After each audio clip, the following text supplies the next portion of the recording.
when the bombs began to fall. Now where were you, my dear? Did you think a plane would come and save you from this wreck? I'm sorry, but you were wrong. Let's hop a train, get out of here. There's but one left that'll take us where we need to go. We all knew that it was gonna end this way, so hold my hand and there'll be nothing to fear. If you're afraid, we'll get some beer. If you're still afraid, well then we'll get some whiskey too. And we'll drink until we can't remember our own names. Smash those bottles against the remains of this machine. So when the sun falls to the sea and everything we thought we had is gone, may we wake up bathed in a glorious radiant dawn. Pick ourselves up, move right along. And we are recording. Welcome, folks, to the Garret Schuelke podcast. I am your host, Garret Schuelke, and we are back here in Kalamazoo today at Elmblad Media Group Studios. And we have a special guest here on the podcast. He is new to Kalamazoo. I believe you just moved here from Detroit, right? Yeah, that's true. Yep. Detroit. Yep. So welcome to KZoo, man. Yeah, thanks. AKA Kalamazoo. I guess I haven't heard that one before. You'll see why it's called that. And he is a programmer / app developer. And the reason that I am most interested in having you on the podcast today is that you are a world traveler whose feats include traveling throughout Eastern Europe and Southeast Asia, living in China for a little while, and according to the ever-lovable Zach Elmblad, has lived in countries I can't even properly pronounce. Ladies and gents, let's give it up for Jason Brown. Hey, thanks everybody. Jason, thank you for being on. For sure. How you doing today, man? Doing pretty good. It's cooled off a lot here in Michigan over the past couple days. Felt like the 90-degree weather was going to last forever, but woke up this morning and it was like 60, so it was really nice. Yeah, autumn I think technically starts in like 2 weeks, but it's already feeling it. Yeah, I was looking out my window earlier today and I was like, oh, there's like look at all these yellow leaves falling down. And I drove to my parents the other day and everything's still green, so we're definitely in that transition period. Yep, and Jason, I'm really trying not to bum you out here, but it's been a very sad summer for me. Oh, really? What's been going on? Well, I mean, I have done traveling. I did have some good times, but due to this pandemic that we're in, I unfortunately had to cancel my big week trip that I usually go on every year to New York City. Right. And yeah, it's been a pretty bad summer. Yeah. And I mean, you know how bad it is? It's so bad. You know what my my big trip was? My big point? Sure. You just want to take a guess where I went? UP? No, not even close. Grand Rapids? No, I live in Grand Rapids. Oh, okay. Staycation. I'm not like the greatest at guessing games with not too much context about your background. Indiana? Actually, that's a lot closer. Okay. And this is totally a setup for me to give an epic conclusion. Sure. No, my big trip this summer was to Cleveland, Ohio. Mainly go to the Rock and Roll Hall of Fame. First time in Cleveland. Hey. I mean, I had fun, but I just couldn't escape the fact that, yeah, my big trip this summer was to fucking Cleveland. Right. Honestly though, like I really like Cleveland. A lot of people from Michigan tend to like to shit on Ohio in general, but I went to Cleveland and I mean they have a subway, so that's more than that's better. That's more public transit than Detroit has going for it right now. Yeah. Have you ever seen the hastily made Cleveland tourist videos on YouTube? I haven't. No. Oh man, we gotta show you that after. Okay.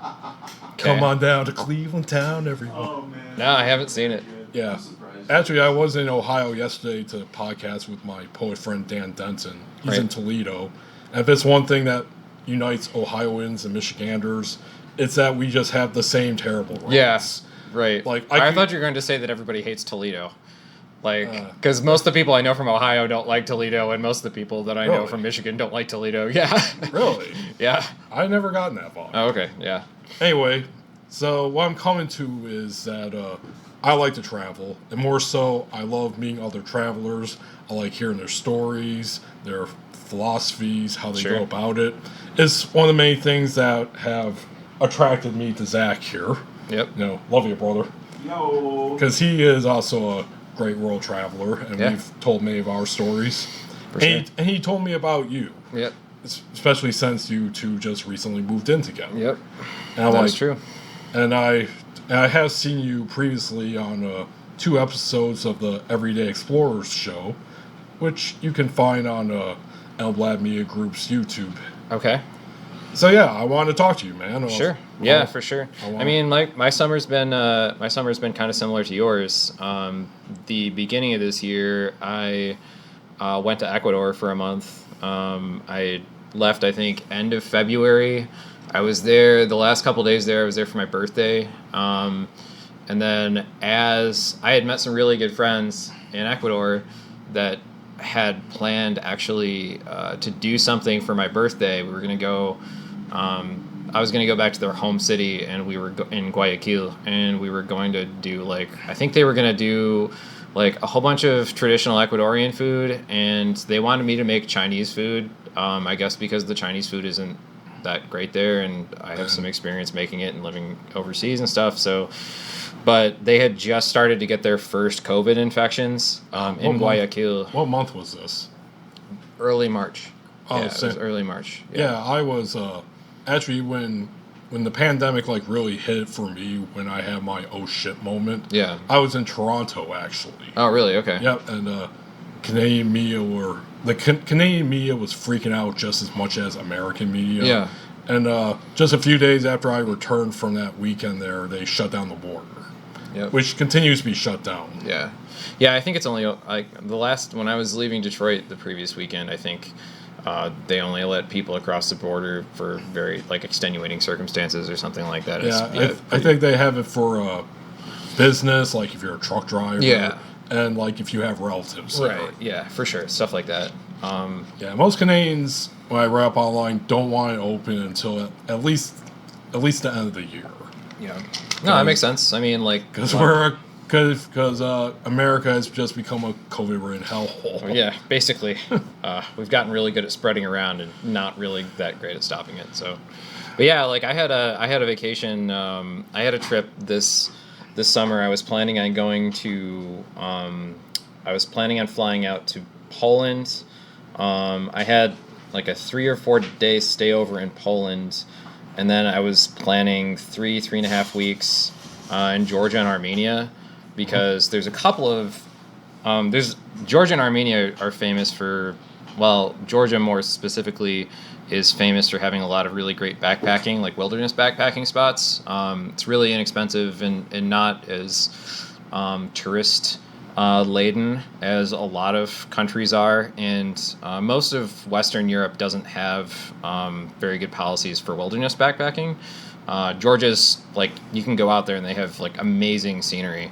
But I had to cancel that too. So I've been pretty much just banking my paid time off and waiting for the next time to go. As of today, I was actually looking at it this morning. There are quite a few countries that have opened up since July to American tourists, like Albania. I mean, a lot of these aren't countries that a lot of people are going to be super familiar with, but a lot of some of the Caucasus opened up, Albania, and some of the other countries in that area. Croatia, I think, has opened up to American tourists now. I think Ecuador actually also recently opened up. A lot of the countries that are smaller that depend a lot more on tourism as their main economy are opening up. But for the most part, we're not very well welcome in most places. You can take a PCR test and get, if you have negative COVID results when you get on the plane, you can skip a waiting period too when you get into the country and just start going. Yeah. When I last looked at a map, they did color map, all red of places that we're not allowed to go. I think the only European country we're allowed to go to, countries, is the UK. Even then, it's like it was orange. Yeah. Like Americans can visit, but with restrictions. Yeah, with restrictions, and there's like a 14-day quarantine waiting period. Which is something I always wondered. Like Canada has the same thing for its residents, right? Yeah, for sure. Which I was like, even if they do open up, when they do open up, I would like to go again because I love Canada, but I don't know how I would manage the quarantine because like. Wait, I'm supposed to be in for 14 days, but I'm only here for this weekend. Right, exactly. How is that? It doesn't really make sense. Yeah, no, I understand completely.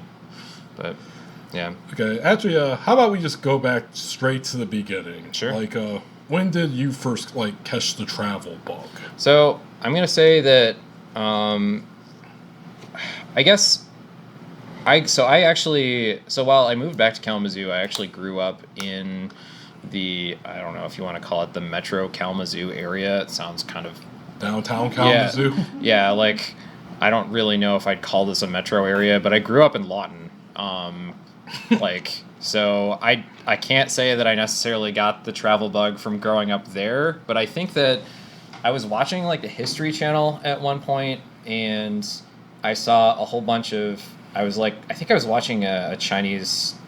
history documentary or something like that, and when I was 6 or 7, and I was just like, man, how do people can use these kinds of things to communicate? And I started taking foreign language classes, and I think over time I just realized that there's a lot of countries that do things really differently than the United States does. We have kind of a strong, and I didn't come to a lot of these conclusions when I was in high school, but we have kind of like a strong ethnocentrism here where we kind of feel like, we do everything the best and we're the best and stuff like that. But I think a lot of the people... USA. Right, exactly, yeah. But a lot of the people that I've spoken to that feel that way haven't actually been outside of the country at all or very much. And when I was growing up, I started taking French classes at Lawton. My third semester into French classes, they axed the program because we didn't have enough money to support it. Mm-hmm. And I think our French teacher went and started teaching math. And then I took all our Spanish classes. I went to community college, KVCC, and I took all the Russian classes that they had. And I actually started tutoring Russian after that. And my ultimate goal, I think, was to speak Mandarin and like get over to China, like so that I could kind of experience this stuff that I saw when I was a kid. And so China was always kind of like a goal of yours? Yeah, China was kind of like the goal. Really, I used kind of like foreign language at the time. Foreign language to me was something that I could use to make myself marketable outside of Lawton. So like, I want to find reasons to not stay here to get to a more international place. And so I studied a lot of foreign languages. I lived in England for a little bit, doing volunteer work. I think that was after I lived in China, but I can't really remember. The years are kind of like all molding together now. But it was really just kind of like I'm 33 now. Oh, same here. Yeah, it's good to know that I'm not the only one at this age where it's like, wait, I can't remember exactly how I used to. Right? Yeah, no, for sure. Yeah, like it was like all my community college and university years kind of mold together because. I don't know. I did something different every summer. I don't remember what summer I did it, but granted, to my reason for my brain currently melting is probably because of alcohol and various other chemicals. Yeah, for sure. We won't get into that. Right.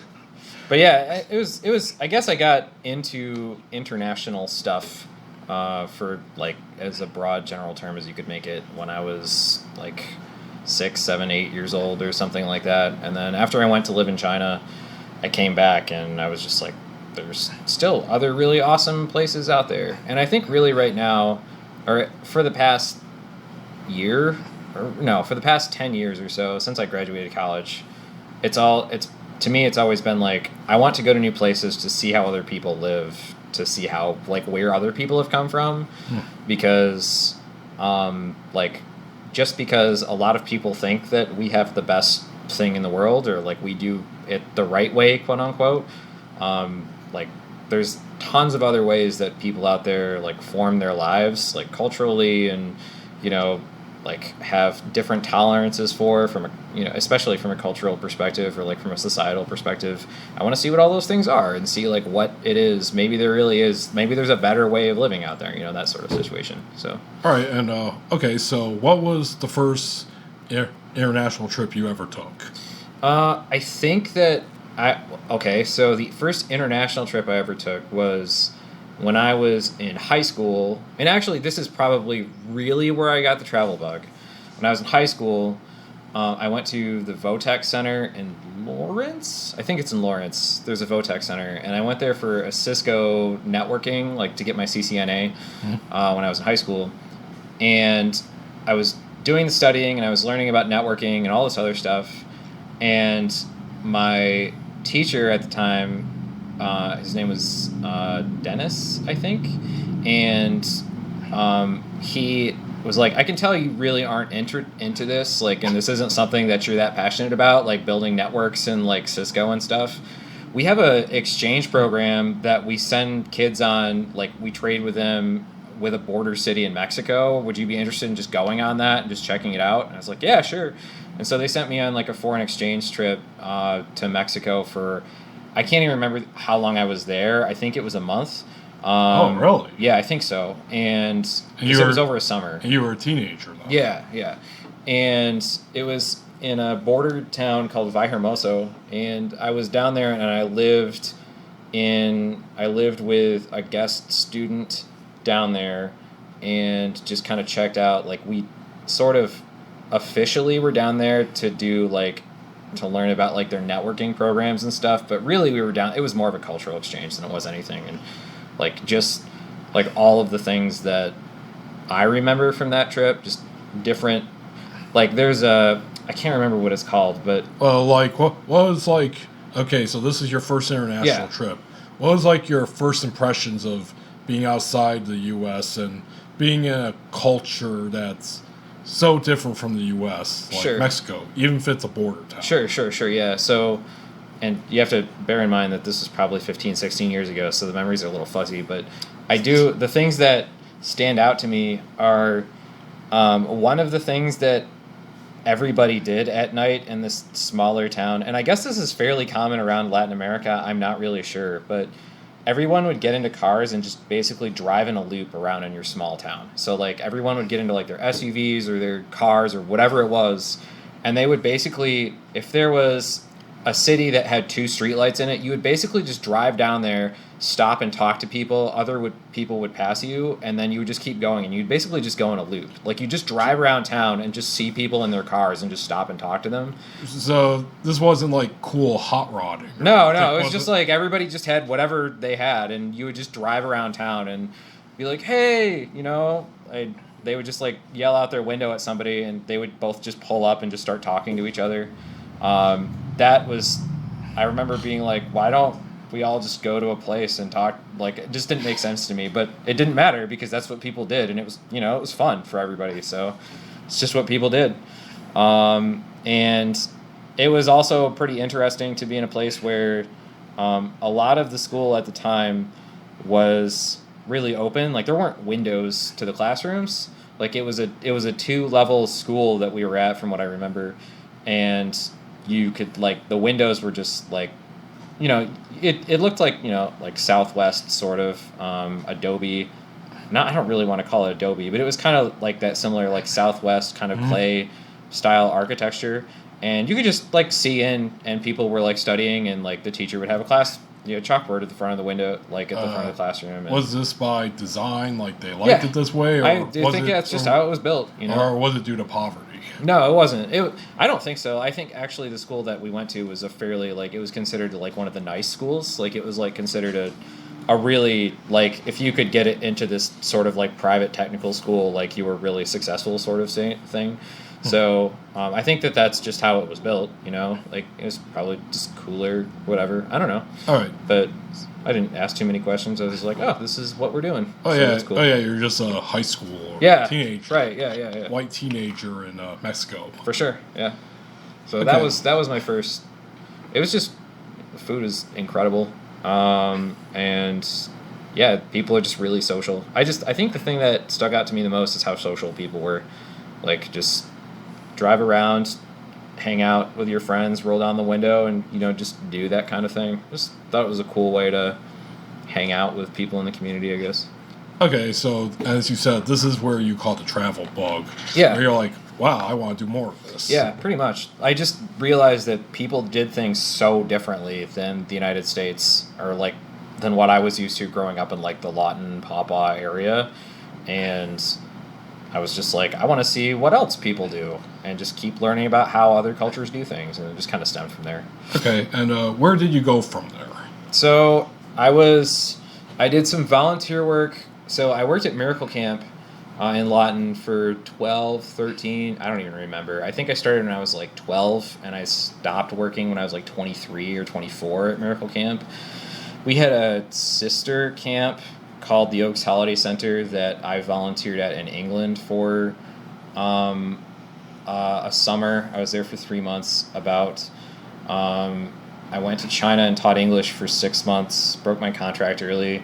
And then, like, ever since I started banking PTO, I would just take as long of a vacation as I could and go, like, just to some place that I've always wanted to go. So, like, I went to Cambodia and I've been to Cambodia and Vietnam, like Malaysia, the Philippines, and I was in South Korea. Has a really cool layover program where if you have a layover that's longer than 8 hours, they actually provide you a fully sponsored tour of Seoul, which is really cool. So, like, if you're ever in a long layover in Korea, you can just go on a tour for free of the city. Oh. And, like, you can leave the airport and get back in, and you'll get back there for your flight.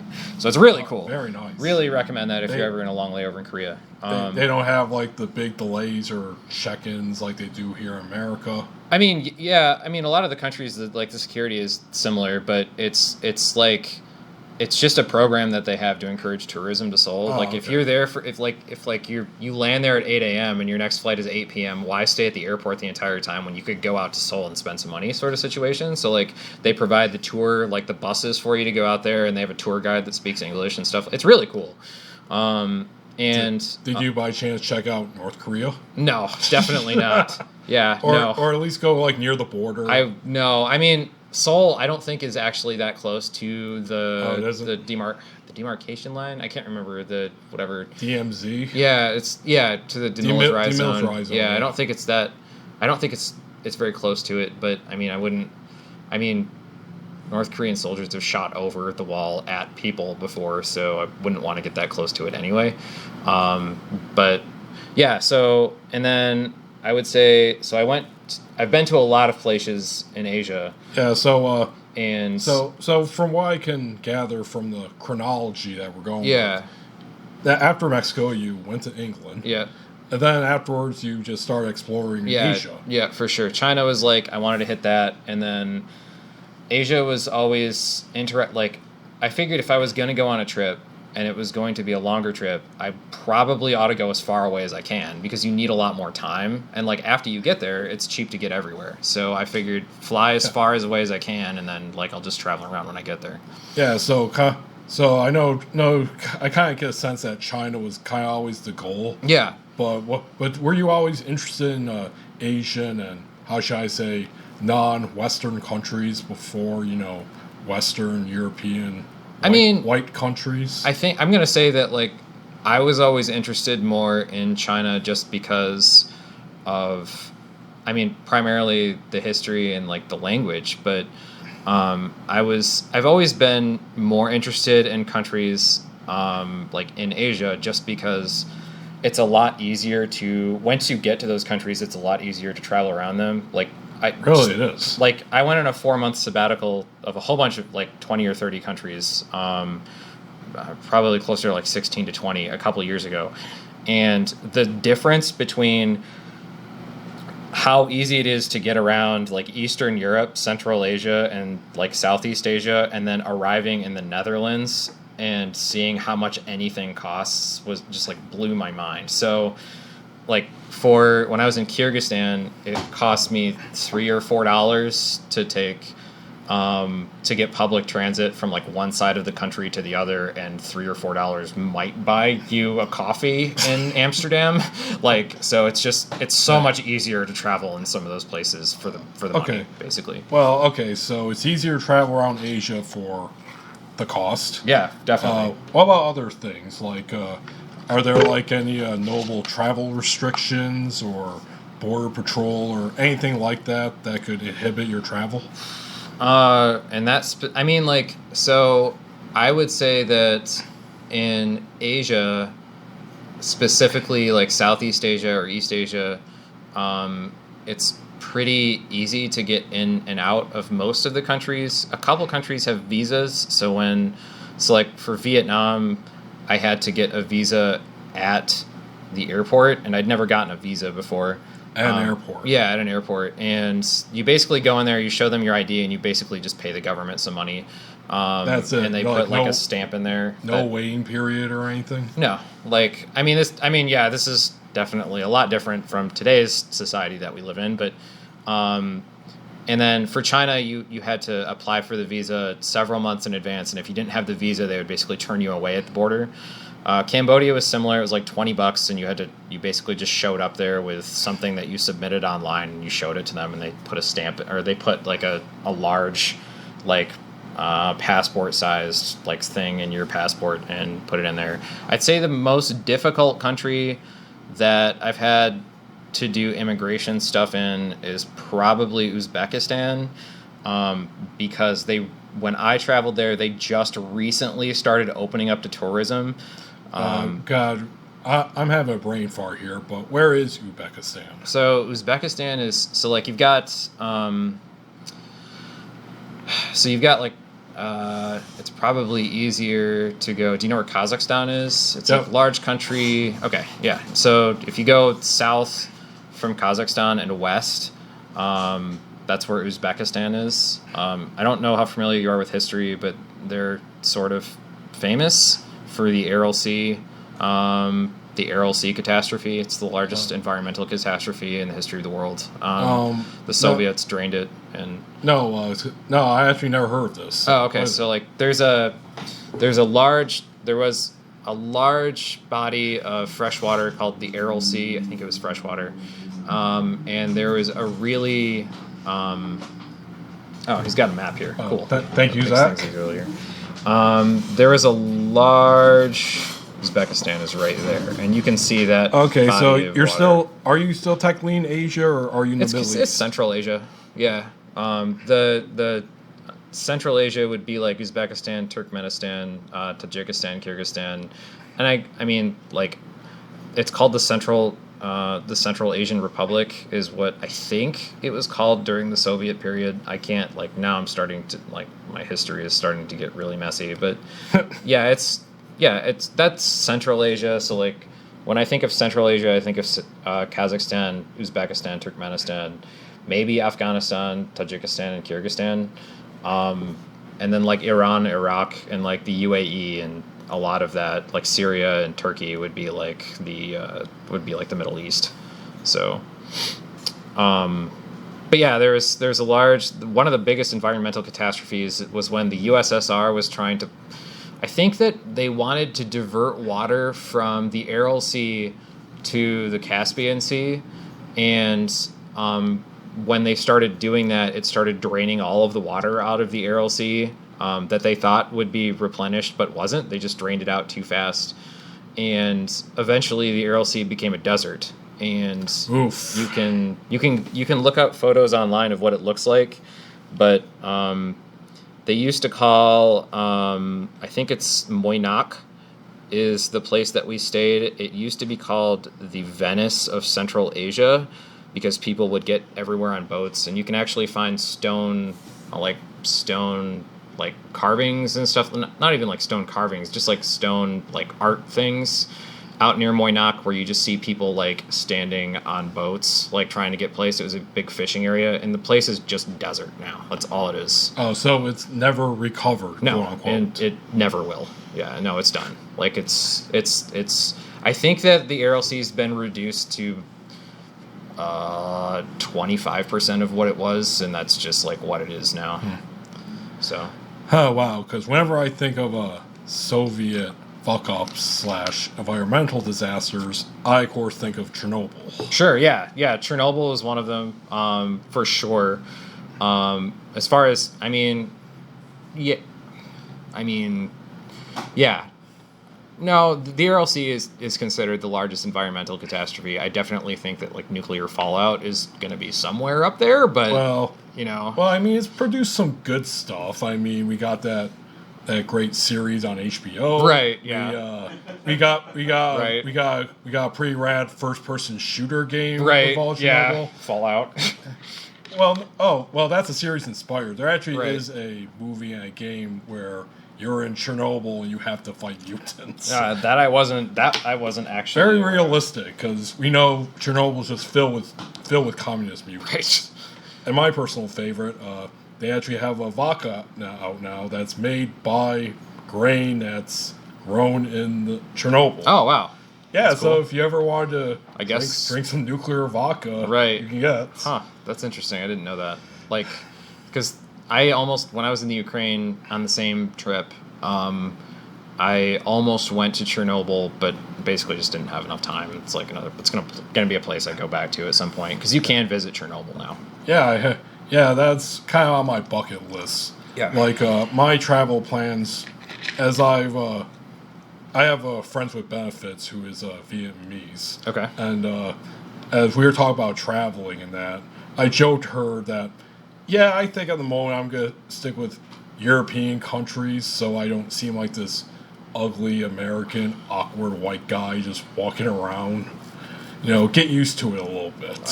International travel. Yeah. Eastern Europe's definitely a place to go. It's Yeah. a great, beautiful area. Yeah. So okay. So you went around Asia. Did you Did you start exploring Eastern Europe before or after China? So definitely afterwards. In 2018, I went on my sabbatical from work. So I took 4 months off of work, and I just tried to hit all the places I'd ever wanted to hit. So I started at Bulgaria. Me and my girlfriend at the time started in Bulgaria. We went to Romania. She left because she had to go back to work, so she flew out of Bucharest, and I took a train in Moldova, which is I don't even think. Oh yeah, it's right here. So you can see the little MOL. It's northeast of Romania. Moldova I went to because there's a country that's not considered sovereign by the United Nations called Transnistria that divides Moldova. Transnistria. Yeah, it divides Moldova in Never half. heard of it. Yeah, it's got a really interesting history. You should look into it. Basically, it's the only country left that has a hammer and sickle on its flag. Ooh. And they distribute their own money, and the border crossing, like everybody wears like red stars and like military uniforms, and when you get into the capital, like it's just statues of Lenin and Stalin. Basically, it's stuck in time from like the 50s and 60s from that era. It's really interesting. Not worth going to more than a day, but it was really interesting. Oh, it sounds totally worth it. I mean, if most listeners of this podcast know, I am an adamant communist. Like, I just love the Soviet Union, see nothing wrong with it at all. I could have said some comments about the whole, draining the Aral Sea. Sure. But I'm trying to be polite here. Sure, yeah. But what you just said, the Lenin statues, the flags. Yeah. Hell, I was thinking about going to Amsterdam next summer, but you know what? Fuck that. I'm going to this place. Yeah. It sounds like heaven. Moldova, you might really like Eastern Europe. As somebody who's studied a lot of communist stuff and been to a lot of the countries where communism was practiced, I would say that the horrible things that have happened as a result of that have far exceeded a lot of the good things that have happened in those places. I really hope you know that I'm joking right now. Yeah, I haven't. I don't know, man. I've met a lot more tankies recently than okay, cool. No, I am not a tanky. Okay, cool. I assure you, I'm not. I'm anyway, more anarchist, democrat, socialist. Sure. Okay. But okay, makes more sense.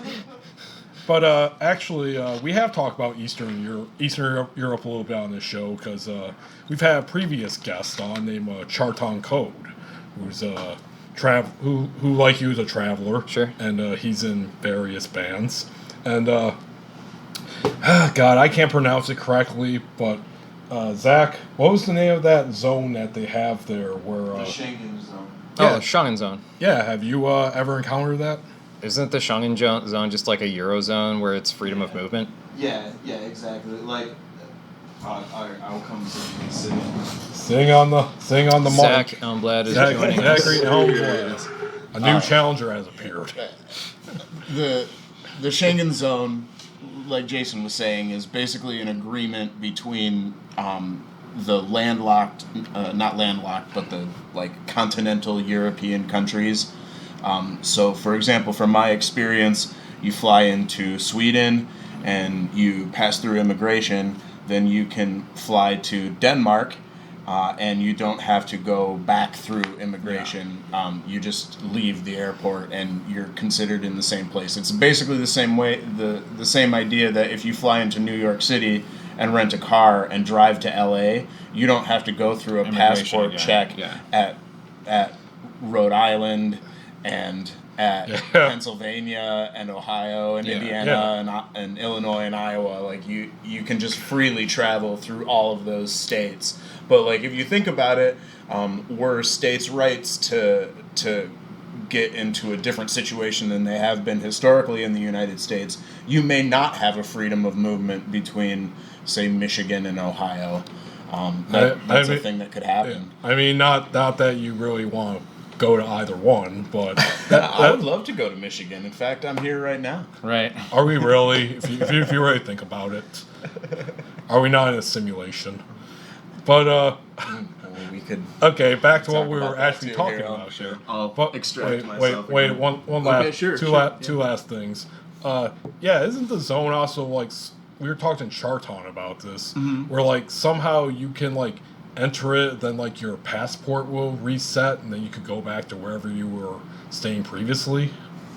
That's in some specific visa cases. Say if you're staying, I actually met somebody who had to do the same thing because he was living with a girlfriend in Guatemala, and he would just go to Belize every 90 days for like a couple of days or a week and let his let his visa expire, and then he would immigrate back into Guatemala and renew it. Yeah, same concept. Yeah, Charton's group, the Hate Hat Club, has an album and a song about that called the Schengen Shuffle. Yeah.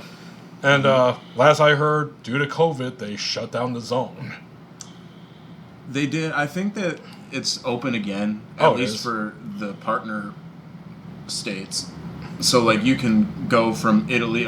A friend of mine is a European drummer, and he lives in Austria, and his family is from the Ukraine, and his band practices and performs in Italy in a studio, and then they do their live broadcasting and photo shoots in France.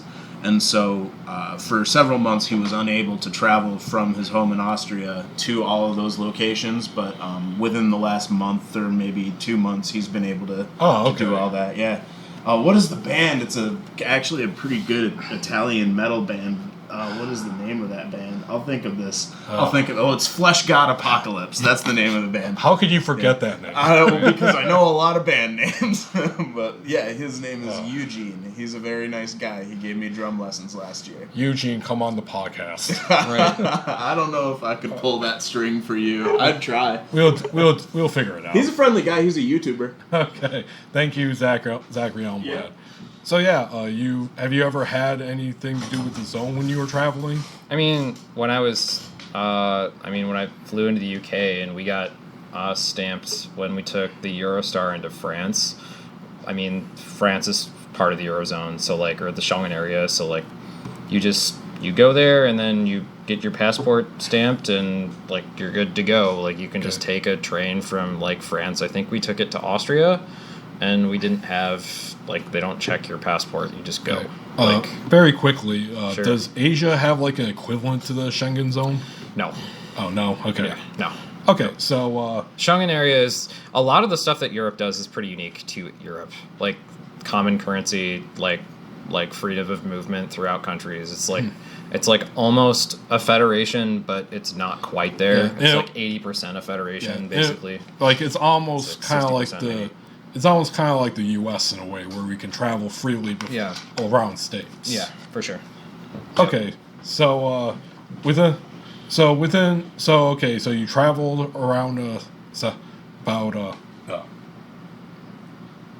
Southwest Asia. Yep. And you traveled Eastern Europe. Yep. Romania, Bulgaria, Moldova, and then I flew to Kazakhstan. I had a layover there for a day. Kyrgyzstan and Uzbekistan, I think I spent a month at. I flew down to Thailand and just to go to Bangkok for a few days so I could get a visa so I could go to Myanmar. A friend of mine is a famous artist from Myanmar, so I wanted to go there and check it out, and I've heard some interesting things about that place. I flew from Myanmar to Morocco, spent a little while in Morocco, and then I went to the Netherlands, Belgium, and then I flew my mom out from the U.S., met up with her in London, and we did London and France and Germany and Austria. Damn, you have gone way more. That was one trip. Yeah, that was one trip. That was the trip. One I took trip. in 2018. Yeah. God damn. It was great. Yeah, it was a great 4 months, man. But what do you personally prefer, Asia or Europe? I mean, Europe's like really. I mean, Europe. Just saying Europe is like there's like so much there, but I like places where where basically it doesn't cost a lot to travel through Europe. So kind of like I said earlier, when me and my mom, for example, got to Paris and we rented an Airbnb, we basically got a studio, and I want to say it was like $275 a day versus when I was in Bucharest, capital of Romania, me and the lady I was seeing at the time rented like a loft in the downtown Bucharest for $20 a night with like all stainless steel everything. Yeah, it's nice. So it's just like I've always kind of been of the opinion that, a lot of the super developed and modern countries in Western Europe, you can visit those at any point in your life and you'll be all right. Like they've got a lot of things they can accommodate just about anybody, but like some of the places that are up and coming or maybe don't get as much tourism, those are the places I tend to favor. Actually, this kind of confirms a couple of years ago. I've only been to two other countries. Canada, of course, been there numerous times. Sure. Wish I could still go there, but for sure. Thanks, it's a great country. Yeah, but love Toronto. Yeah. Oh, same here, dude. Yeah, love Toronto. Really expensive, but I really like it. I know. I would travel there more if it wasn't 6-hour drive away. For sure. But UK when I went to London. For sure. My first overseas trip. Yeah. But a couple of years before that, I had another traveler friend. I was asking him about Europe because I think this was like 2012 or something. Sure. I was young and up and at them. Yeah, I'm gonna go Europe now. Right. Which did not happen until like a decade later. Yeah. And he was straight up told me like, yeah, man, check out Eastern Europe. It's a lot cheaper and more 100%. more older, more rustic in comparison. Yeah, a little bit more authentic. I tend to think that when things get... he used that too. Yeah, I tend to think that the more tourism you get, you lose a lot more authenticity because they try to cater to people that come there. So you just lose lose some of that. But I mean, I really like Eastern Europe. I like it a lot. I loved Ukraine. When I was in Ukraine, it was just incredible. What year was this? This is the same part of the trip. I probably skipped that. I went to Moldova. I wasn't originally planning on going to Ukraine afterwards. It wasn't originally part of the trip, but I had so many people tell me to... Was this before or after their war with Russia and I was there Crimea during the Crimean annexation, yeah. Really? Yeah. Tell. I want to hear this. Yeah, so I got there. I've got some videos of one of the tour guides that had very strong... Ukraine is very politically divided. I got there sometime in 2012 2018, I want to say it was like probably, I left, I think it's September, so it probably would have been in October in 2018. And I stayed in Kiev for a week, and you can go on these free tours around Kiev. Basically, they show you the churches and stuff, but and you find this in a lot of European countries. They have these things called free walking tours, so you can just sign up there, and they're like donation-based walking tours where people that just know a lot about the history and stuff like that, they just walk you around the city and they speak English. And it's pretty interesting. There are people in Ukraine who are pro-Russian, who are of the opinion that, oh, you know, like, the Crimean Peninsula, like, Ukraine used to belong to Russia anyway. Like, it used to be part of Russia anyway. And so this is fine. And they think, you know, even though Russia has a smaller GDP than Italy does, there are people that more align themselves with, like, or there are people that just have, like, Russian ancestry that align themselves more with Russia. Mm-hmm. And there are people who are, like, are praying that someday the UK will the Ukraine will, or excuse me, not the Ukraine will join the European Union, because there's just, like, it would make their quality of life, like, just so much better, and it would protect them from Russia for sure. Yes, and a lot more so for sure. Yeah. Okay. This is the leftist narrative that I've heard, and I'm not sure if I believe it or not. They talk about Americans taking the side of Ukraine. They describe it as basically us teaming up with Ukrainian neo-Nazis. Is there, like, any truth to that, you think?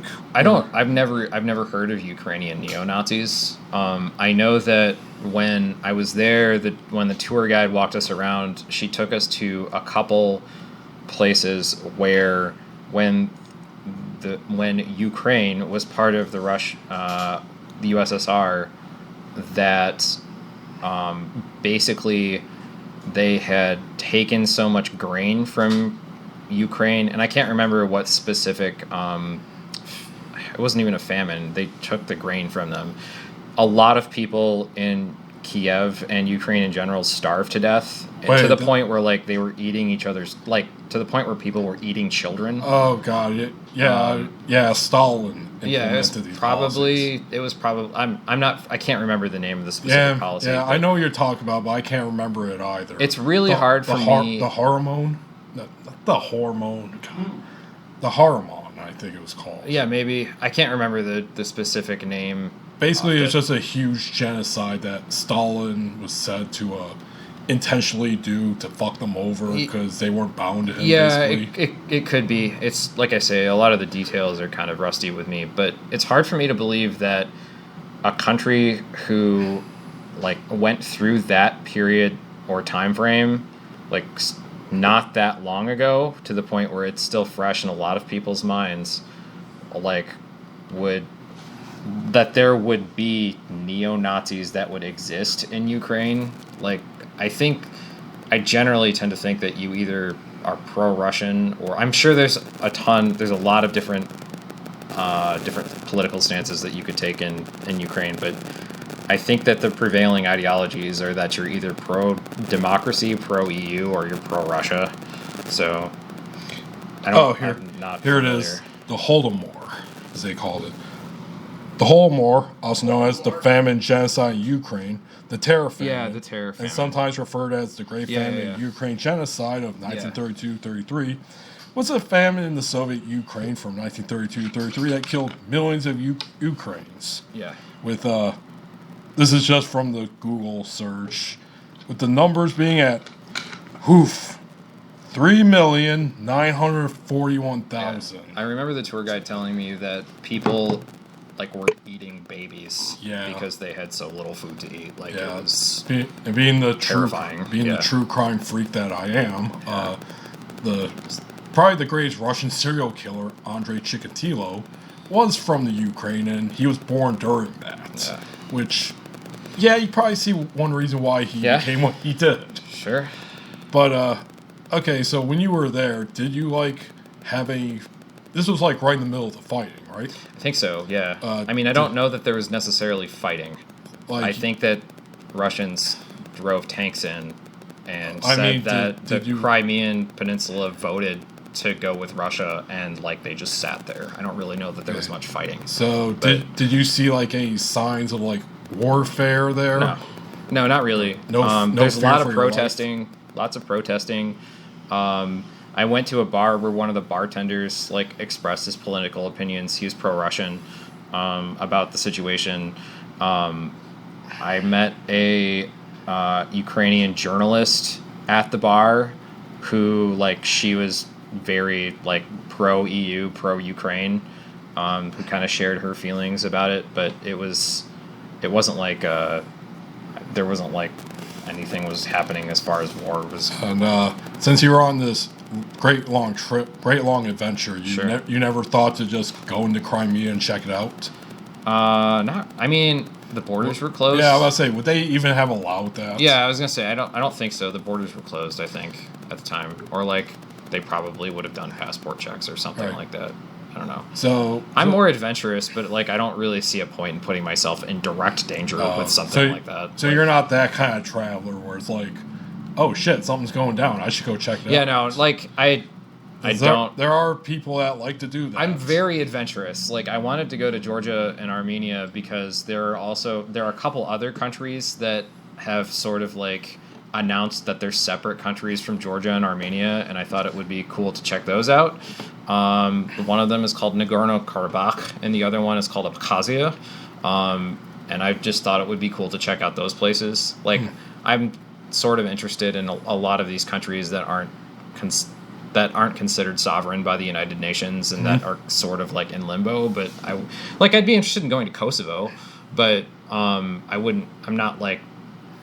not interested in like going to like actual like active armed conflicts. Okay, I didn't join the military You're somewhere between like Robert Evans, the famous cracked journalist and podcaster who actively goes to these places to report. Okay. And Anthony Bourdain, who just goes like. I'm a lot closer to the cracked guy than Anthony Bourdain, but like I'm definitely not there. Yeah, Bourdain will go somewhere to eat an exotic dish, but not if he's gonna get shot at. Right. Yeah. Okay, so. Two more on this. Crimea, here to stay, or you think Ukraine will take it back? I don't know. Like, it's probably. I kind of think that. I don't know. It was surprising to me when I was in Kiev about how many people were kind of just like Ukraine used to be part of Russia. I mean, Crimea was part of Russia at one point. Why not, bro? Like, it just seems. Yeah, I was kind of surprised to hear a lot of that, but. I don't know, like, if it's hard to say, I guess. All right. You know, it's truly the saddest thing to come out of this conflict, though, that I read about a while back. Yeah. Fred Durst, the main singer of Limp Bizkit, he praised Russia and Crimea online, publicly. That's weird. Talk about how awesome it is, how he wants to visit Crimea. The government of Ukraine promptly banned him from visiting the country. Yeah, I was going to say, like, that's silly. It's very sad. He could have visited Crimea beforehand. I don't know why it's awesome now that, like, the Russians have, I don't know. Very sad. I mean, I'm not saying Russia and Crimea are good, but do you really have to ban the greatest singer of all time from visiting your country for a political opinion? Come on. I don't know. Well, I'm actually waiting for the live from Crimea album from right. Limp Bizkit. We'll see. Yeah. Okay, so enough joking around. Let's get on to like the real biggie. You travel around Asia, travel around Europe.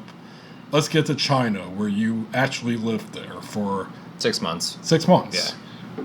Okay, so how did you end up living there? So I studied Mandarin at U of M, and it was my academic minor, and all of my roommates happened to be from China. Like, it was complete coincidence. And one of my good friends, his name's Ming, was like, hey, have you ever wanted to teach English in China? And I was like, yeah, I did.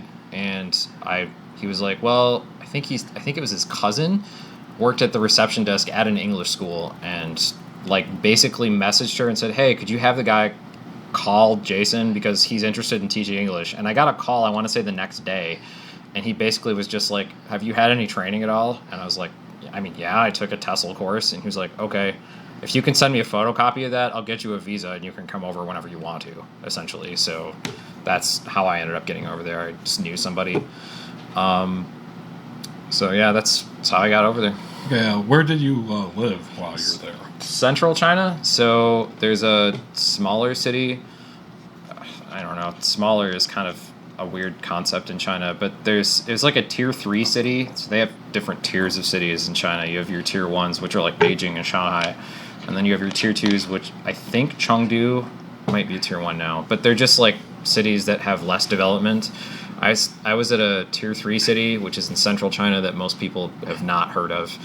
And when you teach English in China, and in fact, when you teach English in general, they typically give you a salary, but included as part of your salary is a place to live and like a bicycle. You just get a free bicycle? Yeah, I think it came with I want to say that, I mean, it wasn't impressive. It was just a bicycle. It was like a very basic fixie bicycle, like just so you could run errands and stuff. I mean, it's something. Yeah, no, for sure. Like if you move to the U.S., our government is not going to give you a bicycle. Yeah, no, and like it wasn't their government; it was the school. So, okay. Yeah, it was the school. The school basically pays you a salary, and they also, I think they gave me an apartment that was basically around the corner from the school. And they gave me a bicycle, and I want to say my bicycle, I had 3 bicycles stolen there, so it was nice to have the first one free. One of them stolen within the span of like 20 minutes of when I was away from it. Did you lock it up? Yeah. So a guy that I worked with, actually, a Chinese English teacher that I worked with, actually used to boost bicycles when he was growing up. And he was just like, you can't use those locks, man. Like, you've got to get like a good lock. And you gotta cut it. Yeah, he was just like, a lot of the people that boost bicycles around here either have, like, they can make a key for something like that if they want the bike bad enough, or they can just cut it and they'll just run it away. So I got like the crappiest looking bicycle I could find, and I didn't have to worry about that afterwards. I still locked it up because apparently, yeah. I mean, at least you got a place to live and a bicycle. It was cool. I mean, and like, you wouldn't get that here in America. Right. Betsy DeVos would not allow your school to give you free housing and a bicycle here in America. I mean, I have no idea. It was a private school, so I mean, like, I guess they could do whatever they wanted to. But actually, private? Well, maybe she would do that. Yeah, then. it was. She loves charter schools. It was a private. It was like when I say private, I mean like think of like Microsoft. Like Microsoft's a private company. This is a private school. So like they were completely like I don't know that they necessarily have like a standards commission or anything like that. So, but it was like they just gave me. They were like, here you go. Here's your apartment. You need a place to live. Come teach here in the evenings. Nice, sort of situation. So what year was this? Let me think. Probably 2009. Oh, so this is over a decade ago. Yeah, it's about 10 years ago. Yeah. Okay. How was your reception there when you first got there? Like, how were you treated? Yeah, super nice. I mean, like, super nice. Everybody. I mean, like, I've generally found all of Asia to be really nice, and like just about every place I've been to in Asia, people are super nice. The place that I went to at the time never got very much tourism, and I think that I was the first like Western guy that a lot of people had seen before. So I had a lot of people staring at me when I was walking down the sidewalk. So like I had somebody ask me if I knew AC/DC like personally. But I mean, generally speaking, people thought that I think that the prevailing opinion at the time was that there's this guy who flew from the other side of the world to like help like teach English, and like it's cool. Like that's generally this opinion. I think that was the prevailing opinion at the time. I don't know. I can't really speak on behalf of all Chinese. So I guess it could be worse. Yeah, you could be like your fellow friend in the Everyday Explorer videos. Yeah. What was his name again? Zach. Kevin? Yeah, Yeah, Kevin came with me. Yeah, like, Kevin. The second time I went back. Who apparently was so tall that. Yeah, he got a lot of photos. Yeah, with, people would like literally throw their babies into his arms. Yeah. Pictures. No, that's super common. That probably still happens today, like in some places. Yeah, when I was there, I got a lot of random selfies with people, and when Kevin was there, he got a ton of random selfies with people, just because it's just like, look at this really tall guy, you know, whatever. And I don't know, I've never really understood that, but there's a fascination with really tall people.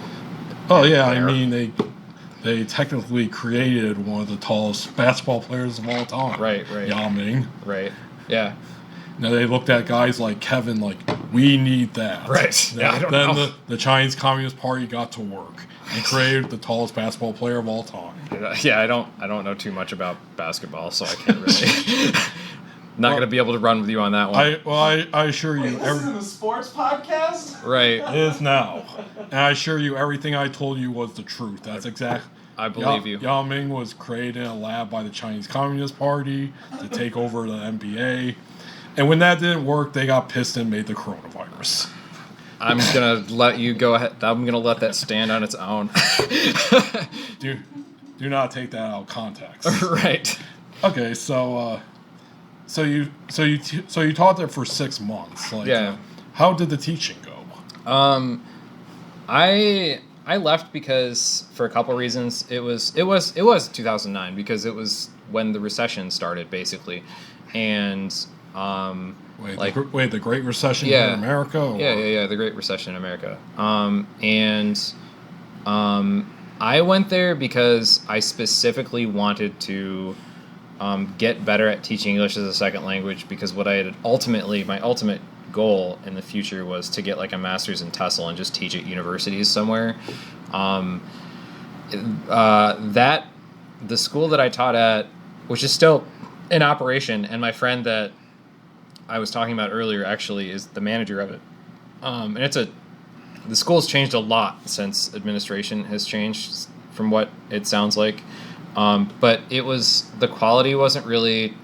We taught basically right out of a book, and there was little to no creativity that was like people wanted you to do. They wanted you to do the exact same lesson, and it was a little bit more of like, you know, how can you memorize these specific chapters and like exactly the activities that you want to perform and just like do them every time you get to a specific chapter and age group. So like there was almost no creativity, or like there wasn't really much of an emphasis on learning how to teach kids better. Like it wasn't really what I was looking for.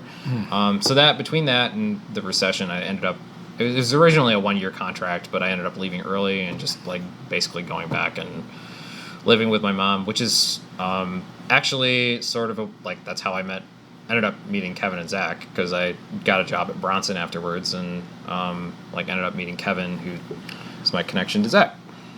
Yeah. Wait, so you guys met at a hospital? Yeah, I worked food service at Bronson Methodist for 3 or 4 months. Why was he at the hospital? He worked there too. Oh, he did? Yeah. Kevin worked at Bronson too. I thought it was something epic, like he got into an accident or something. No. Yeah, no. Nothing nearly that, I guess, interesting, if you want to call it that. His legs truncated. Right. Grew them back. He's fine now. No, he got enhancements, so he's even taller. Cybernetic.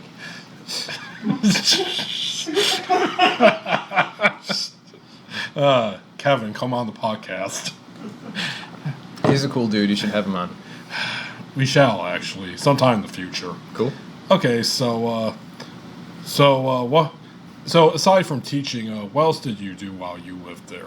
I mean, it was mostly teaching. I taught 6 days a week. So I took Chinese classes in the morning. I had like 3 hours of Chinese classes in the morning. Chinese classes? Yeah. I spoke like beginner to intermediate Mandarin when I got there. And so like while you were teaching them English, you were learning Chinese? Yeah, in the mornings. Yeah, I taught evenings, and like they had a tutor come over to teach me in the mornings, like to help my Mandarin get better, which is great. It helped out a ton, especially when I finished off my minor when I went back to U of M. Like classes were so much easier. Yeah, I'm really glad too that you didn't notice that I corrected myself from saying Chinese to Mandarin. I mean, it is like Mandarin is like Chinese is sort of like an umbrella term for all the dialects, and then Mandarin is just a dialect of Chinese. I am such an ugly fucking American. I swear to God. I don't really. I have no idea where that. I don't understand. Like, I mean, what you said was accurate. Like, I sound like Hank Hill. You know, so you speak Chinese or Japanese?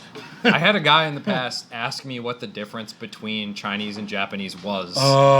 So I definitely, like, if there was a Hank Hill metaphor that you could run with, it would be who that guy was. Well, at least in the show, Hank Hill was legitimately curious. He wasn't being a racist dickhead. Right. Well, the guy that asked me that was being curious too. Oh, okay. There's just some people that good. I know that just are not very well, informed. that's good. There should be more curious. Yeah, Americans. for sure. Yeah, I mean We're probably I agree. a vastly better place it was, and we probably wouldn't be in the situation we are now if it was like that. Yeah, asking more questions, being curious for sure. Yep. So okay, you were teaching, but nothing else. Like there was any type of hobbies or anything. I mean, like I taught English from like.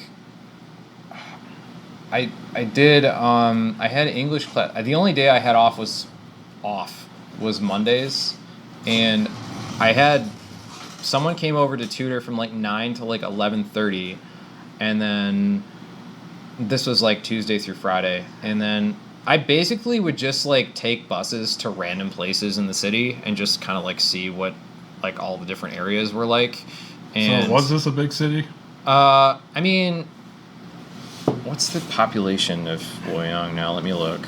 I mean, I kind of mentioned earlier how like a big city is sort of doesn't really mean a whole lot. I mean, it's a big city in the context of America. So Luoyang's population's probably about 7 million now. So I mean, it's a big city, but it's pretty big. It's a very small city in China. Like, is it like Kalamazoo size? I would say if you were to compare like Luoyang to, I mean, like the actual, I would say the city like geographically is probably about the size of Detroit or maybe less of the size of Detroit. Oh, okay. I'm thinking in terms of just like raw population, like to give you an example. The Shanghai population is 24 million, and so it's 20% of the size of Shanghai. So it's like, I don't know, if Kalamazoo is 20% of the size of Detroit, then it would be like, and you know, it would be analogous there.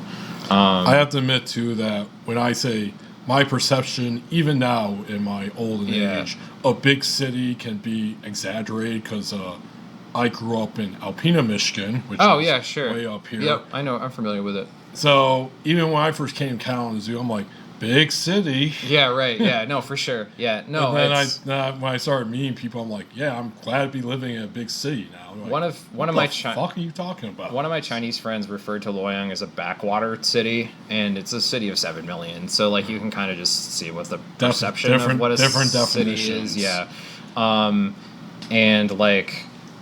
Yeah, so, yeah, absolutely, they had a bus system. They're putting in a subway system this year, I guess.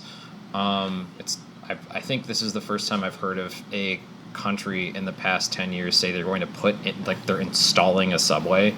I don't know how that, like, I don't even know how you do that from, like, a civil engineering perspective. They're actually advancing their society. Yeah, for sure. Like, just, like, from a, like, I don't know. Unlike us, where it's like, well, that's cool, but if you ridden our Amtraks, they're pretty nice. Yeah, they're acceptable. I took them to Chicago a lot. They're acceptable. If you compare it to a bullet train, though, it's like... Yeah, I mean, like, you know, it's... We get what we pay for in the United States. For we get transit. what we deserve. Yeah. So... But yeah, like it's a larger city, 7.5 million, and I just took a bus. I just took buses or just rode my bike and just checked places out, just took photos and stuff like that while I was living there. Okay. So that was, I guess that was my hobby. I took like a couple day trips. I took one day trip to a city where the Terracotta Warriors were once, and when I say day trip, I mean like we left at like 3 a.m. and we got back at, I don't know, like the next day at like 8 a.m. or something like that, and we took sleeper trains to and from. So It was definitely, it was like a day trip. All right, so this was 2009. Yeah. During the Obama administration. And, Was it? Yeah. He's elected. He was 8 years. 2008 he was elected. Okay. Yep. Okay. Yeah, Yep, so, yep. And yeah, was there like a tension that you could feel being there, like being an American? No, not really. No. Oh. Like most of the people that I spoke to, when I was out at one of the temples, I had a Chinese guy come up to me and said, "Hey, we think Obama's really cool," and that was like, there was like no no tension that that I felt. Like how would you think would happen if you were to go China right now? The Chinese government's changed a lot since I was there. It used to be kind of like this interesting, kind of more progressive,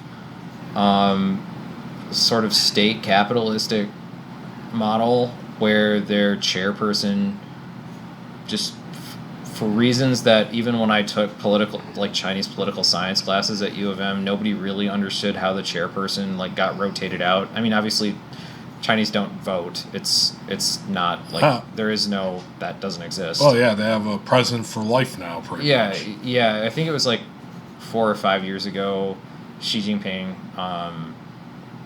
with the help of I'm not my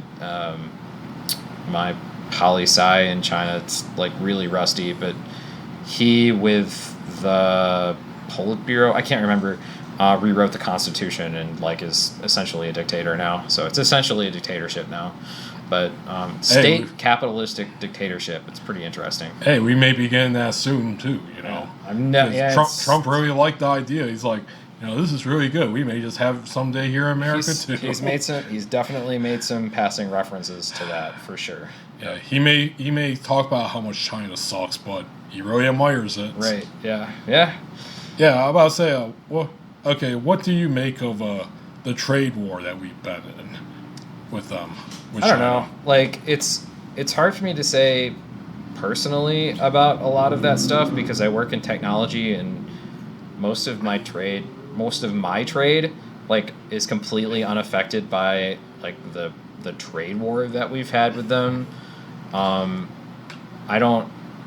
think that my understanding just from reading The Economist is basically the Chinese government used to think that Trump was somebody that they could make deals with, but he's sort of reneged on those deals so many times I don't think that the trade wars really helped us that much. I don't think it's actually brought jobs back like it had been proposed. I think that a lot of the jobs that people are losing, immigrants become the scapegoats of, or trade wars in other countries become the scapegoats of, and that automation is really taking the vast majority of these jobs that I think a lot of people are sort of thinking about when they think of jobs coming back. So I don't necessarily know that the trade war was that effective, or I honestly don't even know what it accomplished. So I guess I can't really say. I know that we redid NAFTA or something, but I don't know. I don't know the details about a lot of that stuff. Oh, okay. Apologies then, because I was kind of thinking that you would have some more insight having lived there, or since you paid more. I thought you maybe paid more attention than some regular American like I do, who just hears something off CNN, goes with it. The thing is that you can hear there's the stuff that I get most of my news from The Economist because they tend to be a more centrist business magazine than I get from other places. I occasionally will listen to NPR, but yeah, same here. I mean, that's actually my main source right there is NPR. Yeah, sure. So NPR is a pretty decent source for information. Yeah, it's pretty center. Yeah, about as center as you can get in America, I guess. Yeah, and I don't know I haven't really I honestly haven't followed China too closely since they became a dictatorship because I lost most of the interest in going back to the country just because. Really? Yeah, I don't really. I've been there once and there's kind of an anti-foreigner movement there right now. Zach has Zach told me about some YouTubers that had to flee the country recently. I don't really have any interest in going back there. There's a lot of the stuff that, like when I went there and lived there, I think was one of the best times to be in China. When me and Kevin went back, it was a great time to like travel around the country and experience a lot of stuff.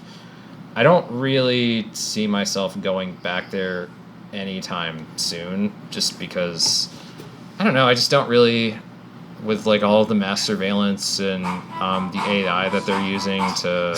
My bad, sorry. No, you're good. The AI that they use to track people and to police things. Yeah, I'm just not interested. Along with well, it wouldn't affect us foreigners visiting, but though they got like some really harsh credit system now. Or, like, yeah, they have the social credit system, Yeah. which like. So I mean, we kind of got something similar here, but it's more just credit. Like, So oh, this- your credit sucks, you can't get this car. So it's interesting. I actually was just reading about this in The Economist the other day. The social credit system was actually implemented to combat corruption. So if a lot of businesses would like start up and then they would do a lot of really bad, like they would do like really bad, like underhanded stuff, like and basically just fleece people and shut down. Like a lot of financial companies would do this. Like some banks or something like that would do this. Like private banks in China, and there was really the court system and the judicial system in China is such that like it's really just whoever is like in power and like the local government can kind of overrule most of that stuff. And so like if he has friends that like are starting up a business and like his friends fleece people, he can sort of just give them a pass in the judicial system. But with the social credit system, if somebody does something bad like that, it affects your social credit score, which means that like these companies that do this kinds of stuff, like these individuals that are affiliated with these businesses, like start to lose things that would, and it's sort of intended to be like a preventative measure from them continuously doing things like this. So for example, if your social credit, I mean, it's you also your social credit score is also lowered if you speak negatively about the government. Like there's a lot of things that impact it, but I think that it was originally implemented to combat like this like strange form of corruption that they have in China. But if your credit score falls below a certain amount, you can't even like get public transportation anymore. Like they won't let you on. You'll try to swipe to like get on a bus and they won't let you. So it ties. It's kind of similar to Social Security, like what is it? Your credit score in the United States, but it's like a lot more far-reaching. Yeah, I mean, credit score can prevent you from getting housing or car shit. Yeah, sure. But literally, they're not going to deny you the bus if you have shitty credit. Yeah, that's my understanding. And I mean that might be more of like a metaphor for like the kinds of things that you're denied, but my understanding is that's pretty accurate. Okay, so you've gotten pretty sour on China since they got the lifelong president there. I wouldn't really say I'm sour on it. I'm just not as optimistic about their future as I used to be, and I lost a lot of the allure that I had for China was like about how the country seemed to be becoming like kind of this interesting state capitalistic progressive communist like post-communist state. Like it was just like a really interesting but it's a lot of the stuff that I see Xi Jinping doing these days are like analogous to some of the stuff that I've seen in history where like, a dictator takes over. And, but to end this portion here, how about what was your feelings right after you ended your 6-month stay there? Like, was it something you've always dreamed of, or did it go above or below your expectations? I think that I left knowing that I didn't want to become an English teacher anymore. I just learned enough about how like the TESOL. I think I learned a lot about English teachers too, like the kinds of things that English teachers do when they're like Americans or Western Europeans and they come to countries like this to teach English. It's mostly just most of the English teachers that I met weren't there to teach English in genuine. They were only there to travel, and I was primarily there to learn how to teach English better. And travel was like a nice thing that I could do that would be convenient while I was there. It was certainly a part of it, but the majority of English teachers that I know, like that I met when I was there, just got wasted a lot, and just like they would teach a really crappy English class and then just go get wasted like every day, or just like I think the term for this hook up with locals and stuff like that. They're just like dirtbag. They're just like dirtbag expats. Like that's all they are. Like dirtbag sexpats. That's all they are. It sounds like something I would fit in. I don't want to lump every teacher into that, because there are certainly teachers that do care about that. But I met a lot of dirtbag expats. Okay. So. All right. So we're done with China, and okay. So you traveled around and you lived in China. Let's talk about the last place you lived, right before this wonderful pandemic hit. Oh yeah, Ecuador. Yeah, Ecuador is awesome. Yeah. What led you to moving to Ecuador? I didn't live there. Oh yeah. I traveled there for a month. Okay. Okay. Correction then. Let's talk about your last great adventure. Sure. Ecuador. Yeah. So I went there because I'd never been to Latin America before, with the exception of Mexico. I went to Costa Rica when I was like in middle school, I guess. I always forget that because I was only there for the week, and I don't really even remember it all that much. But you travel around a lot where you can. Yeah, I forget you places that I've been to. Yeah, and just be like, I'm super privileged, and I'm well aware of that. Yeah, that's something I would remember. Yeah. Whereas you just like, oh yeah, I went there once. Yeah. No big deal. But like, Latin America is the first place. Like Ecuador is the first place in Latin America that I'd been to that was like, in like some place that I could actually remember, because I wasn't so young that I wouldn't remember the details of it. I went there just because a lot of people go to Peru, but Peru, from what I had researched, has gotten kind of touristy and had lost some authenticity. I wasn't quite ready to go to someplace like Colombia, which is a little bit more wild than Ecuador. And I don't know, I was sort of looking for someplace that I could visit and see a lot of in the month that I was there. And the public transit system in Ecuador is incredible. You can get anywhere by bus. And almost every bus, you could like the longest bus ticket that you would take is under $10, and most of them are sleeper buses. Yeah, and the buses are comfortable. Most of them are air conditioned. Like it's how most locals like get around the country. Really, that's a big difference from what I see. Well, here in America, whether it's TV shows or movies or news reports, you always see like these cramped, shitty buses. Yeah, and like. I don't. Or is that just American perception? I think it also. I mean, like, Latin American countries are like a lot of people lump Latin America into like one sort of like homogenous thing, but like they're all very, very different countries. Like Chile. Hey, it's the American way, man. Yeah. You just gotta lump everything together. Chile is really expensive as maybe vacationing in Michigan, from what I understand. And Argentina recently, their financial system, like a lot of their financial system had, like they were experiencing hyperinflation when I was in Ecuador, so everybody was telling me to go to Argentina because it was like a really cheap time to go there, I guess. Yeah, bro, everything's crashing around. Right. You should totally check it out. So like anything with Venezuela there? Yeah, so like a lot of the hostels that I stayed at, and I primarily stay at hostels, was one of the hostels that I stayed at in Baños. The guy that worked the front desk was actually a Venezuelan refugee, it was pretty cool to talk to him and just kind of like see what the situation's like. And the friends that I met in Ecuador, they all worked at an NGO that helped escaping basically people that are fleeing from governments and are trying to settle in Ecuador.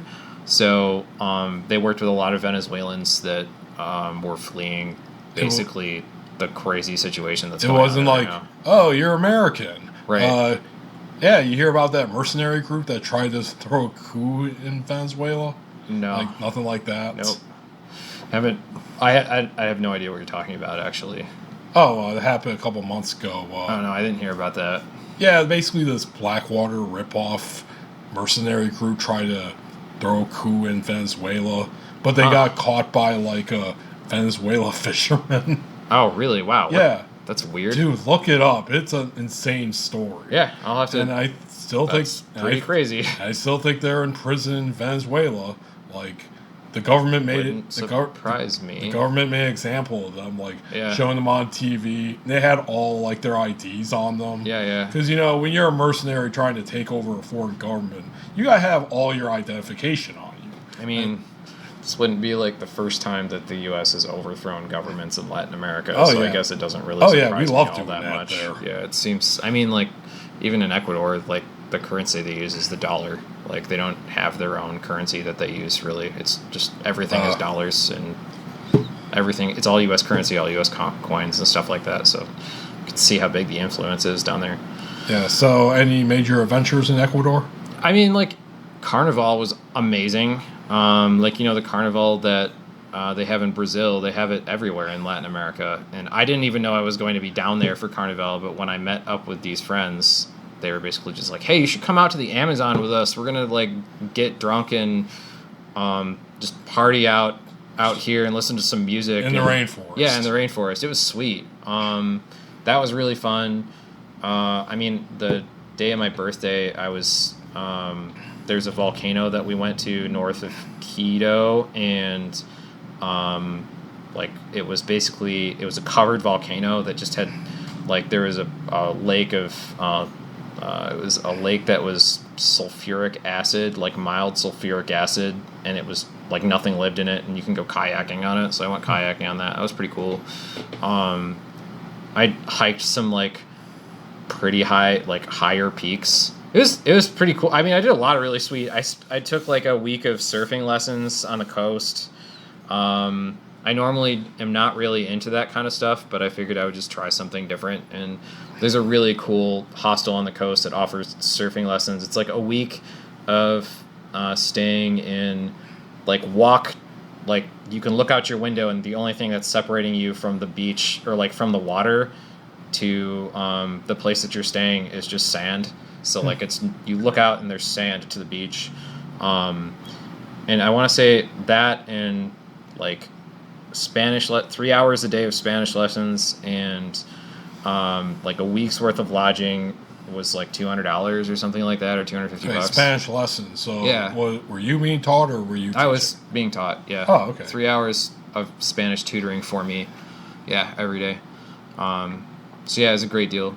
Okay, and this was your last adventure before the pandemic really started. Like, yeah. Did it really hit for you there in Ecuador? Like, oh shit, something bad's about to happen. I don't know. Like when I was in Baños, I did a lot of it. Baños is kind of like the outdoor adventure capital of Ecuador. You do like four-wheeling and like whitewater rafting. We went on a class 4 whitewater rapids when I was there. People started talking about it at that point. That was the last city that I was going to go to before I went back to Quito to get ready for my flight out. And then people started talking about this virus that was going around, and I was just like, oh, well, we've had this stuff happen before. Like, we had the swine flu that died out really fast, and then we've had these, slightly more intense versions of influenza that were more dangerous, and I didn't really think about it much at the time. I think, like, a lot of people didn't think about it much at the time. And then I started hearing that, like, borders were getting shut down, and I was just like, holy crap, I should probably just go back to Quito and get ready for my flight, because I have no idea. Like, they started talking about shutting down the U.S. border, and I was just like, whoa, this is a lot more than I expected. And so I did day trips from Quito and left. But yeah, I did not expect to get back to the United States, I got back to the United States, went to my place of work for one day in the office, and I've been remote since then, because like everybody went remote after that. Yeah, how was Border Patrol getting back during the... It was easy. Like, go back there, they look at your passport, and I think that was it. It was really easy. It was just, like, normal. They didn't, like, glare at you and be like, so, how you feeling there, buddy? Oh, I think that the only thing that I really experienced when I got back was I had a sinus infection when I got back because I get sinus whenever the like the seasons change. I get sinus infections. Yeah. And I went to because I came back in March. It was starting to warm up, and we got a couple of those 60-degree days from like the 30-degree days. Temperature swings made me sick. I went to see the doctor, and I told them that I had been to Ecuador recently, and they freaked out. Like I had somebody come in with like full hazmat suit, like taking my temperature and stuff like that, and I was just like, I mean, it's because. I mean, even today, there's still very little understanding of the whole COVID virus situation. So, I don't blame them for doing stuff like that. But that, I think, was when I realized that this was very real. Like, here in America, we simultaneously believe it's a hoax, and it's also a bioweapon. Yeah, I don't know how it could be both. But somehow we may have happened. Definitely interesting how it's been politicized by some of the political parties in the country, for sure. Yeah. So, yeah, actually, when I was coming back from Canada, I went there for the weekend to see Matthew Good, one of my all-time favorite artists. Okay. I saw his show, and like within a half hour, he announced that he was canceling the rest of his tour, right, due to the virus. Yeah. And then, like I said, the Canadian media was just going wild. Yeah. Like, and unlike here in America, they straight up said, "Yeah, we're going to a recession." Right. Do this. Yeah. And everything just started shutting down that entire weekend. So even like the airports I went to, Toronto and then Detroit, Grand Rapids, like you saw people with masks. Not everyone was. I wasn't wearing one. Right. But it's one of the things where like you can feel the tension in the air. Yeah, for sure. It is creepy. Yeah. And but I will say about Border Patrol though, when I was coming back since Toronto is one of the places where they got American Border Patrol there, so you don't have to check in when you go to Detroit. Oh, that's interesting. I know, it's very nice. Yeah. I go in there. Well, first of all, I didn't have to wait in line at all when I was coming back. Yeah. Like, I just straight up went through because there's no one traveling. So you flew from, like, what is it, YZZ to DTW? Is that what it was? Or Yeah. did you drive? Oh, okay. Yeah, I flew out of Grand Rapids to Detroit. Then Toronto. Got it. Toronto, Detroit, Grand Rapids. Got it. Makes sense, yep. Yeah, so literally there was lines when I was going to Toronto, but when I was coming back, nothing at all. Yeah. Like, I couldn't believe it. I thought I was like in the wrong area. Right, yeah. And then when I get up to American Border Patrol, guys like, "Yeah, man, bad time to be traveling, huh?" Yeah, I'm like, I could pick better. Yeah. Like, he was all joking about it and shit. So, okay, man, I think we're getting near the end. Sure. Here with you. Just two more things. Sure.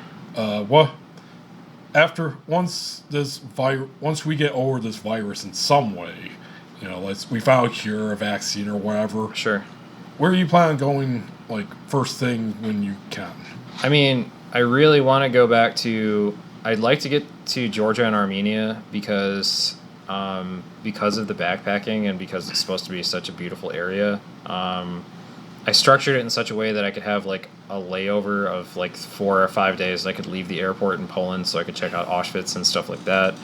But, I mean... Latin America is really amazing, and if I could get a chance, I was thinking about going down to Colombia, Panama City. Actually, recently, me and Zach have actually talked about.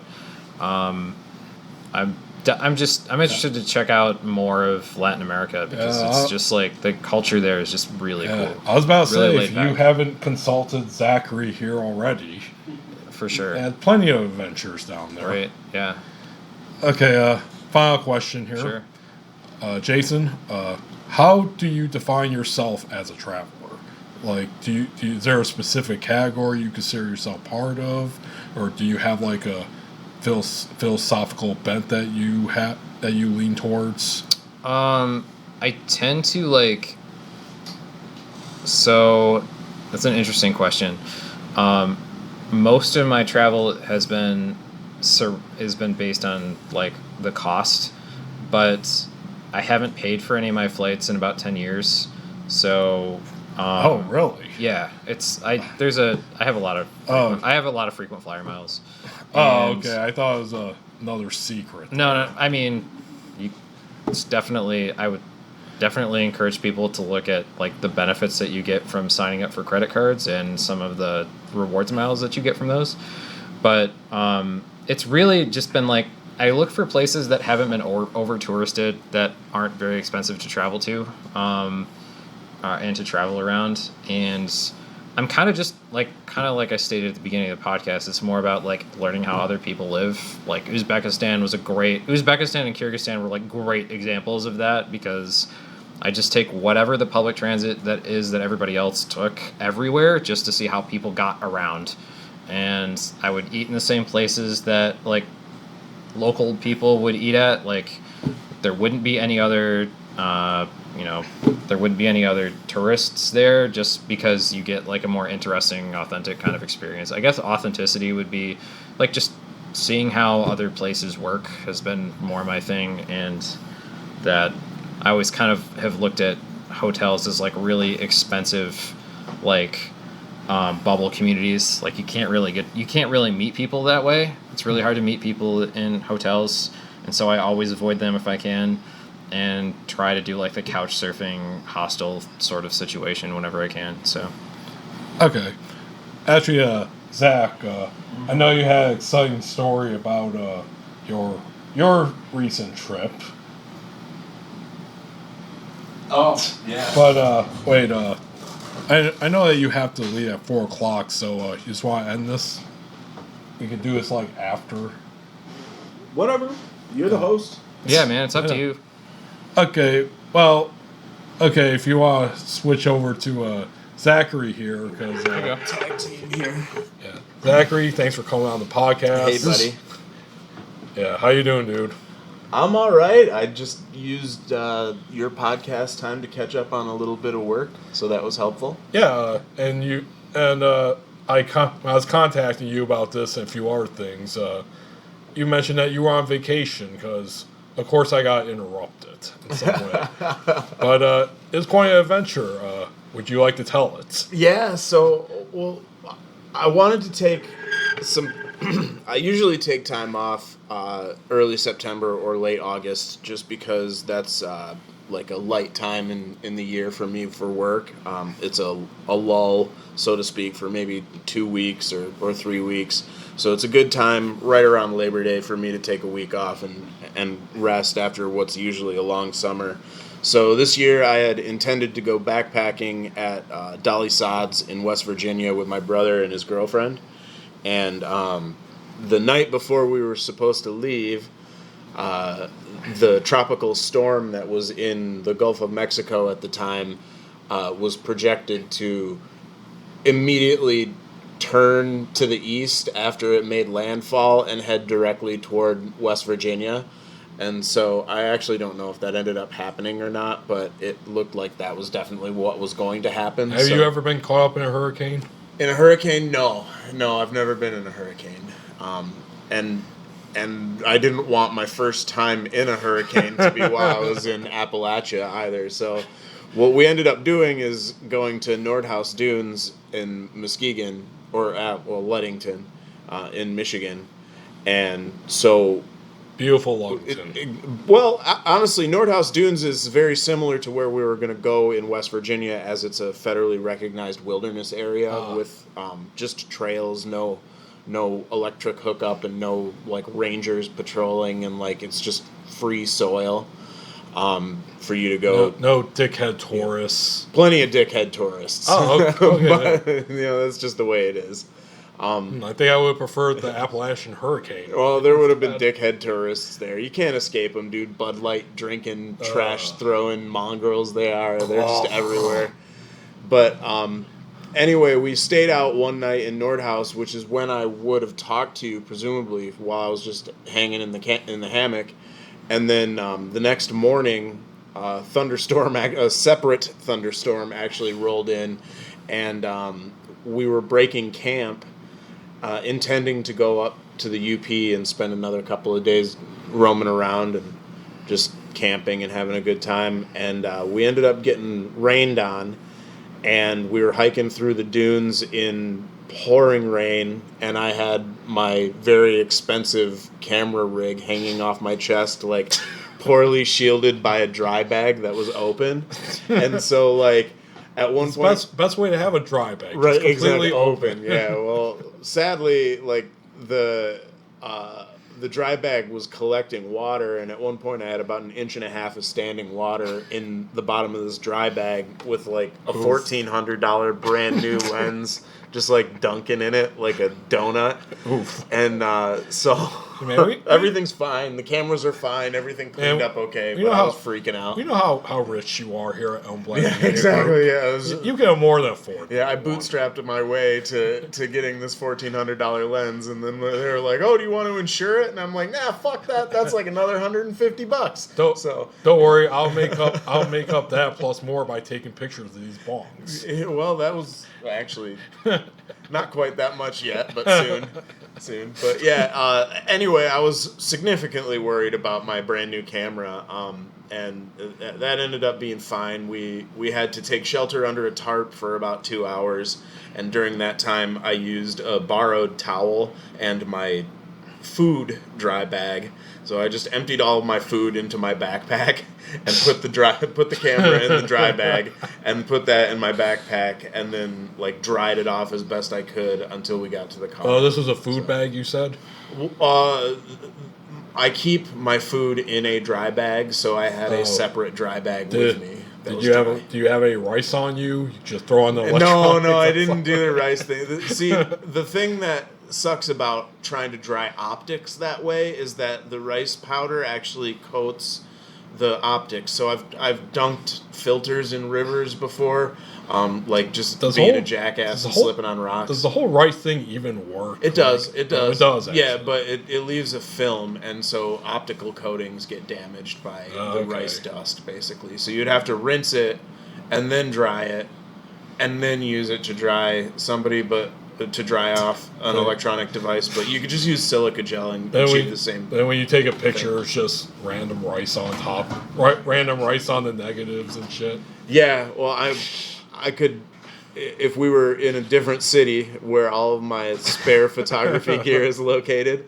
then I could show you the nastified optical filter that I tried. You gotta show me the storage unit sometime. Yeah, dude. If you've made you've put it up to like mythical proportions. Well, there's a lot of things in there, man. A lot of time, the last person that went up there with me described it as strangely organized yet filled with stuff. Yeah, it's like the storage building at the end of Raiders of the Lost Ark, where they put the Ark of the Covenant in. It kind of is, dude. Honestly, like, if you've ever, you know where Creston Plaza is? Yep. Yeah, so, like, just northeast of Rosa Parks Circle, like, up the hill. What is it? Coldbrook and please Clancy. Give exact locations of this. No one's getting in there. It's fucking Fort Knox in there, bud. Like, there's 24-hour surveillance, a 10-foot fence. You have to enter a personalized code twice to gain access to the building, and then I have like cutter-proof locks on it. So I mean, it would be very difficult to get to my stuff. Basically, it's more secure than your dry bag. It's very more secure than my dry bag. Well, let's get back to that. Yeah, well, there's like a 160-year-old box grand piano up there. There's a bunch of guitar amps. There's a whole recording studio's worth of audio gear. There's a bunch of old photo backdrops and lighting stuff. Like, I'm actually trying to move all that stuff to Kalamazoo, probably, if not this winter, then this coming spring. Okay. Let's get back to your failed adventure before your dick gets any bigger. Right. Well, no, that's about it, though. That's about we had a miserable time. Like, once we got back to the car, my brother and his girlfriend were like, "You mind if we just bail?" I'm like, "Yeah, that's cool." Daniel. Josh. Okay. Yeah. Well, and we wanted to just go have a little bit of an adventure. You know, he's finishing up his last semester in engineering school, so he was ready for a bit of a break after going to school through all this virus madness, which is interesting, you know, to begin with. Like, I can't even imagine trying to be in higher education right now, or in education to begin with. Like, I feel really bad for kids who aren't, like, the socialization aspect of school is arguably more important than the academic aspects of school, you know? So yeah, it's an interesting world we live in. Yeah, so the trip Got ruined. Would not recommend. No, no. Don't try to venture out in a thunderstorm. And sometimes when you plan out things 6 or 8 weeks ahead of time, you get fucked by weather, and that's just the way it is. Should have stuck to the Appalachian hurricane. My impression on the entire situation was like, let's go to West Virginia, fuck around, and find out.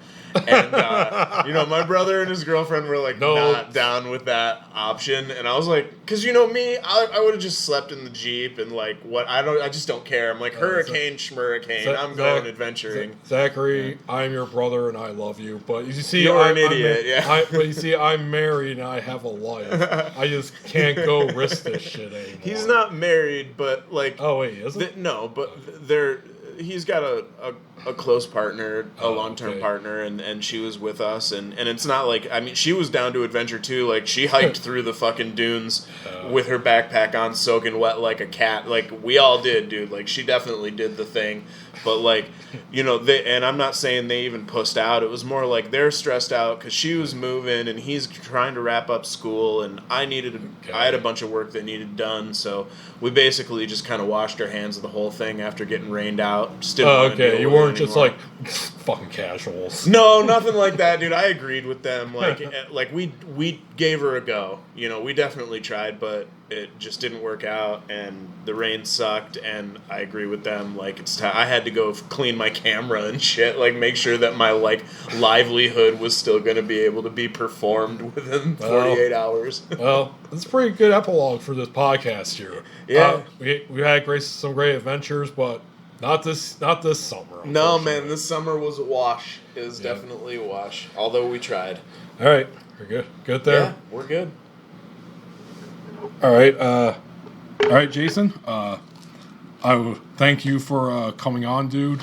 For sure. Yeah, and I admit it was a little bit weird when we first friended each other on Facebook. Right. There was it was just like, what's going on? Who is this guy?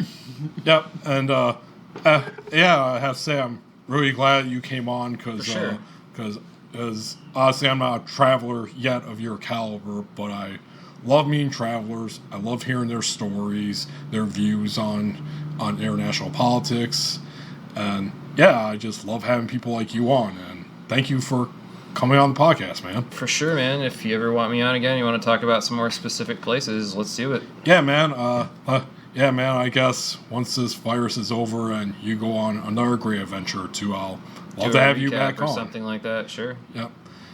All right, folks.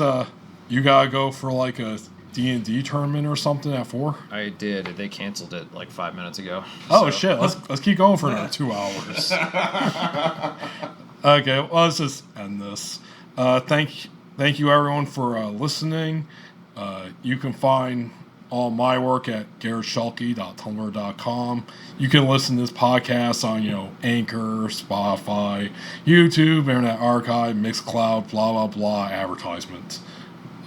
Jason, is there anything you would like to advertise? Like, where can people find anything, learn about your adventures at all? I have a website called jasonbrowncodes.com that I'm going to eventually have like a photo album and stuff like that set up on. I'm not going to have a lot of my stuff set up on like Facebook, but I will have a centralized repository where people can check out travel photos and stuff at some point.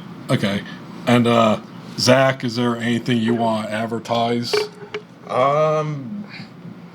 Yeah, sure. Elmbladmedia.com. I'm hoping to do some significant website changes this winter. I want to do a little bit of rebranding and kind of streamline some of my services a bit because I do too much shit. Yeah. but as always, you can kind of check my Instagrams at either at Zach Elmblad or at Elmblad Media Group with underscores.